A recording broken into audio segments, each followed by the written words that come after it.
आज जहां देश में तमाम ऐसी चीजें चल रही हैं, जहां यूरोप का उदाहरण है, यूरोप एक होता चला जा रहा है, भाषा में चाहे एक न हो, आर्थिक रूप से आगे बढ़ने के लिए यूरोप ने अपने आप को एक किया है।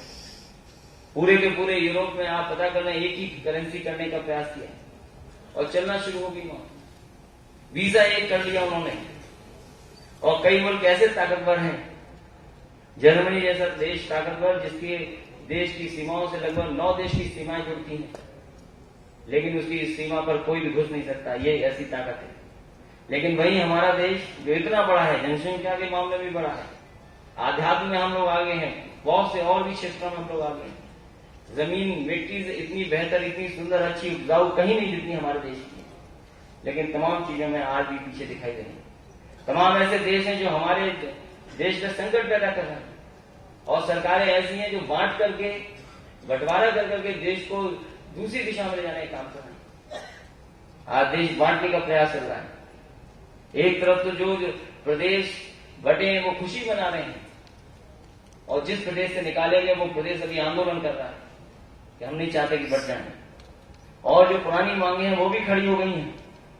कई दिनों से वहां पूरा का पूरा प्रदेश बंद है, पूरे के पूरे वहां के देश के लोग, प्रदेश के लोग सड़कों पर हैं। ये चुनौतियां हमारे सामने। जब मैं लैपटॉप बांटा तो मैंने एक उदाहरण दिया था, क्योंकि बहुत सारे लोग लैपटॉप को बुरा कह रहे थे, कंप्यूटर को बुरा कह रहे थे। लैपटॉप सरकार इसलिए दे रही है कि आपकी पढ़ाई में मदद कर रही है। जहां दुनिया में तमाम तरह का बदलाव दिखाई दे रहा है, वहां लैपटॉप की टेक्नोलॉजी आपकी मदद करेगी, क्योंकि धीरे धीरे बहुत सारी चीजें टेक्नोलॉजी के माध्यम से लैपटॉप और कंप्यूटर में पहुंच गई हैं। आज बहुत सारी यूनिवर्सिटी, कॉलेज के बारे में जानना चाहें, कोर्सेज के बारे में जानना चाहें, या डिग्री जो मिलने जा रही है उसके बारे में जानना चाहें, लैपटॉप हमारी मदद करता है, कंप्यूटर हमारी मदद करता है। मैंने कहा था उस समय बहुत सारे हमारे विरोधी साथी थे, उनके सामने एक उदाहरण है ट्रेन का, स्टीम इंजन का। जब स्टीम इंजन बन रहा था तो लोग वहां की चर्चा करते थे कि ये जो कोयले से चलने वाला इंजन ये चलेगा नहीं, और जब चल गया तो वो लोग कहते थे ये रुकेगा नहीं। एक ये काफी और विचार करना पड़ेगा। दुनिया में जितने भी आविष्कार हुए, चमत्कार हुए हैं, या जो आविष्कार हुए, हम लोग, हमारा देश बहुत पीछे है। हालांकि हमने शून्य दिया है, 0 हमने दुनिया को दिया है, डेसिमल हम लोगों ने दुनिया को दिया है, लेकिन बहुत सारी चीजें में हम लोग पीछे।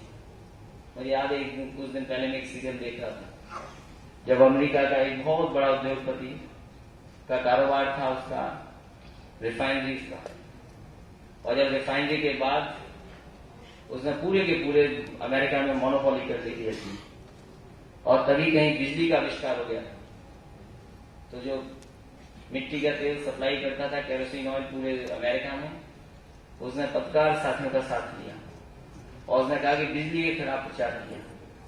बहुत प्रचार हुआ बिजली के खिलाफ, लेकिन वहां पर कामयाब से बिजली हो गई, जो आज हमें दिखाई दे रही है, बिजली रही है। ये सही है, बहुत सारी चीजों का लोग विरोध करते हैं। यहाँ बहुत सारे बच्चे बैठे होंगे, मैं कह सकता हूं, जो अपने टीचरों से पिटे होंगे, अपने माँ बाप से पिटे होंगे जब गलती की होगी।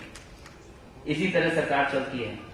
अगर कोई अधिकारी गलती करता है तो उसको सजा मिलती। इन्हीं शब्दों के साथ मैं आप सभी मेधावी छात्रों को बधाई देता हूँ, शुभकामना देता हूँ, और मुझे पूरा भरोसा है कि आने वाले समय में, आने वाले जो हमारे देश और देश बढ़ रहा है, उसमें आपका बहुत बड़ा रोल होगा, क्योंकि आप ही लोग देश की फाउंडेशन है। मुझे भरोसा है कि जब आपने नंबर प्राप्त किए हैं, आपने अपने परिवार का नाम रोशन किया है, परिवार को सम्मान दिया है, प्रदेश को सम्मान दिया है, और मुझे भरोसा है इन्हीं बच्चों में से कोई न कोई देश को और दुनिया में अपना नाम बनाने का काम करेगा। इन्हीं शब्दों के साथ मैं अमर उजाला परिवार का बहुत बहुत धन्यवाद देता हूँ, क्योंकि हमारे पड़ोस के लोग हैं, जहाँ से अमर उजाला शुरू हुआ है, जिन लोगों ने शुरू किया, उसी मंडल के हम लोग रहने वाले हैं।